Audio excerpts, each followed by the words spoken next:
Well, ladies and gentlemen, we are getting more polling data post debate, and my overall summary on it really doesn't seem like there's much of a change. I guess that really wasn't too surprising. I think we'll still wait till we get more polls. There were a few very liberal pollsters that came out with national polls that had Harris up by 5, but other than that, it does seem like Rasmussen is still polling basically the same as what they've been. They had another poll last night came out that had Trump plus 6. That's a daily poll that they do basically every day. But other than that, you've got states. Michigan now looks like just a pure swing state. There were a few weeks there, it looked like Kamala was leading by maybe 2 or 3 points, but now Trump's been up by 1 or 2 in a few different polls. So really nothing crazy happening. The voter registration in pretty much every state that we just got for August was extremely encouraging for Republicans. They're up again, and you can see Democratic edge over GOP and voter registration. I guess this was CNN talking about Taylor Swift's impact on getting young girls to vote liberal. You can see Pennsylvania and North Carolina, both. North Carolina, I haven't really talked about North Carolina in terms of the voter registration, but even since September of 2020, this is a state that Trump won in 2016 and 2020. In 2020, it was only by 1.3 points, so it was close.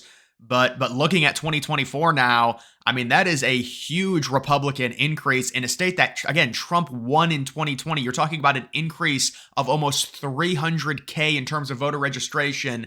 The idea that then he would then lose that state, it just seems so surprising. These are thin margins, but still, in voter registration, it's not gospel, but it is something to look at. In Pennsylvania the same way. I mean, we've seen it really from 2016 where Dems had a huge advantage of almost a million. It's dwindled down all the way to 149K or 169K, excuse me. And that's also something to where Trump losing Pennsylvania by an extremely small amount, like a point. Now he's gained around 400K in terms of the voter registration. These are very encouraging numbers for Trump pretty much everywhere, but especially states like this. Also, Arizona has really good voter registration numbers as well in terms of improving. Post-debate poll. So this is another post-debate poll. You can see the change. This is where the change would be. There's basically no change versus August 29th. So that's a pretty wide swath in terms of a sample going from August 29th to basically 2 weeks later. That's a poll that's been updated that has, I guess the poll was done on the 12th, so the day after the debate, and there was literally no change. So, and that's even with, you would think there'd be maybe some biased instant reaction to the debate. Even with that, we're not seeing it. So we're seeing basically no effect of the debate having, I know Trump said that he's won the debate, he shouldn't have to do another debate. Certainly, I think there's some things to talk about in terms of that. I've given my opinion on it. I mean, Trump's bent over backwards twice now. That's 2 debates this election cycle that's been on liberal networks, and CNN, I'll give them credit. They did do a good job. I had originally thought that it was just because of the muted mics, but no, I mean, we saw with ABC and how horribly biased it was. You've got to give CNN credit for not being that biased, but Trump is thinking, listen, if I was Trump, I would give an ultimatum. I would say, I'm doing a Fox News debate or I'm not doing anything at all. That was ridiculous what happened to me and how biased it was and how they only fact-checked me but not her and made almost everything slanted negatively against Trump. So I would say I'll do another debate if it's on Fox News, but it looks like Trump doesn't even want to do that. I don't think she wants to debate on Fox News. He had offered 3 different debates, with the first one being on Fox News on the 4th of September, and she denied, and that's why he had to do his town hall. So this idea that, oh, he's just running scared from her, well, then why did he offer 3 debates and she only accepted 1? And one of the, the dates passed for the first debate and Trump showed up for it and she wasn't there. So how is he running scared from that? Makes no sense. But that's just kind of the situation there. And there it is. Trump has a 6-point lead in the latest Rasmussen poll. And yeah, they updated pretty much every day. You can see some of the differences, 0, 5, 0, 6. So it definitely fluctuates, but the 5-day moving average is sitting, I think, Trump right around +3. Just looking at this, looks like Harris is around 45.5. Trump looks to be around 48.5. If I had to just ballpark estimate it, maybe 2.5, 3-point advantage in terms of the 5-day rolling average. If Trump has that advantage in terms of just popular vote, I think it would be a shocker if he lost the election. These polls right now, if we went into election night with where we are right now, I would have a lot of confidence in Donald Trump winning this election, that's for sure. And it seems like we're kind of going through the motions now. Like we had Harris have this huge run up to the point where she was taking the betting lead by like 10%. Then Trump took it. Now it's back to being tied.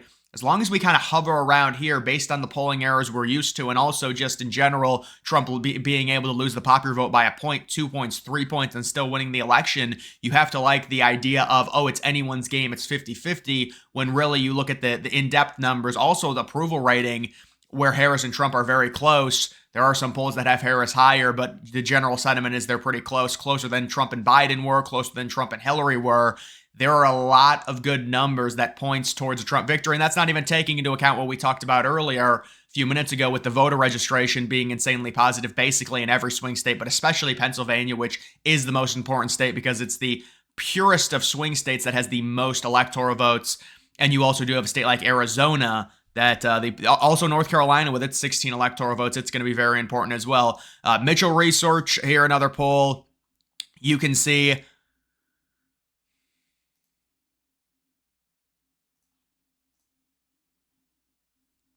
this is from Mitchell Research. This is from Mitchell Research. This is the poll in Michigan. So this poll has it tied full ballot. I guess they still include RFK in this one, obviously. I don't think RFK is going to be on the Michigan ballot. He's going to be on one of the ballots, but it's not Michigan. And even in this, look at this. They said that in terms of who won the debate, they have Harris winning the debate 56%, Trump at 29%. And even that, in the same exact poll, it still has Trump tied in a state where we've seen the past few weeks, he's been kind of down by 2 or 3 points. So even in this scenario where they poll people on the debate, they say Harris won, they still kind of have Trump performing with what he's normally done, or even better, even with the same pollster saying that Harris won the debate according to the people that were polled. It just goes to show you, the debates, it seems like at least this debate had a very little impact. And I know people were expecting there to be a big impact on the debates because we were a little bit spoiled with what happened with Biden, to where the debate ruined his candidacy, but that was kind of a special situation where Biden was ridiculously old and he could barely talk, and the debate was kind of the nail in the coffin. Although, honestly, I really shouldn't say that, because going into the debate, there was really zero narrative. I know it's hard to believe, but there really was zero narrative of Biden being removed. The debate was just so bad, they did a 180, and that's when they decided to really put pressure on Biden. It took about a month, but they got him out of the re-election campaign. So that just goes to show you, even in a poll where it says Harris won by like 30 points, which I think is absurd. Although I guess if you're, polling people and they say, well, Harris barely wins, that's technically a vote for her. But even if you want to say she barely wins, that's still good numbers in Michigan for Trump, considering Michigan normally outperforms polls in Michigan by about 1.5 to 2 points. 48-48 going into election night is something I would certainly take. You'd want Trump to be up by a few for sure. But with how partisan we are at this point, it's a little bit too much to ask. It's going to be a very, very close with all these polls, I would say, in terms of this election. And then just taking a look at this updated forecast, they've got Harris at 50, Trump at 49% chance to win. You can see the margin that Trump has cut down into basically making it almost tied. And there's really not much changing when it comes to any of this stuff. I think, again, the debate really doesn't seem like it's having much of an effect when it comes to the polls. I guess we'll wait a few more days to update them, even though there were, again, those 2 liberal polls that came out that had Harris up by 5. But either way, it does seem like at this point, I would disagree with this popular vote margin. They've got Harris up by almost 2. I would imagine they're factoring in those polls when it comes to that. I think Harris, in terms of popular vote right now, is probably up by like 1.2, 1.3. If I had to guess, I think it's probably going to be within a point. And even if it was this margin where it's like 1.8, it looks like, I would still give Trump a pretty high chance to win the election if he loses the popular vote by 1.8.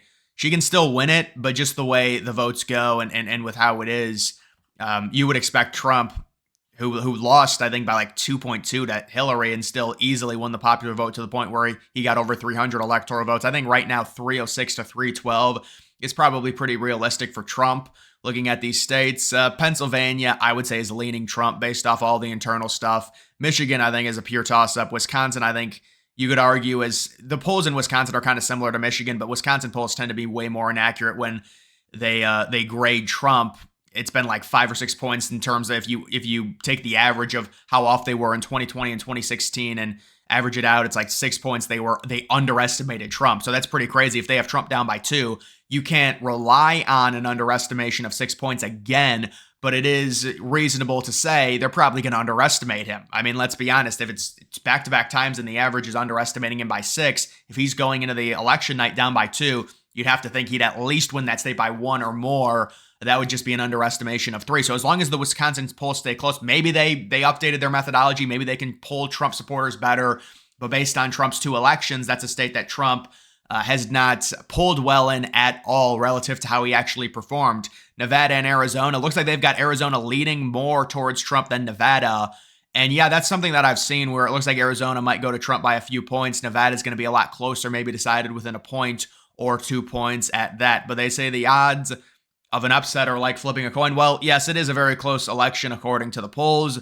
This is not a situation like where it was with Biden.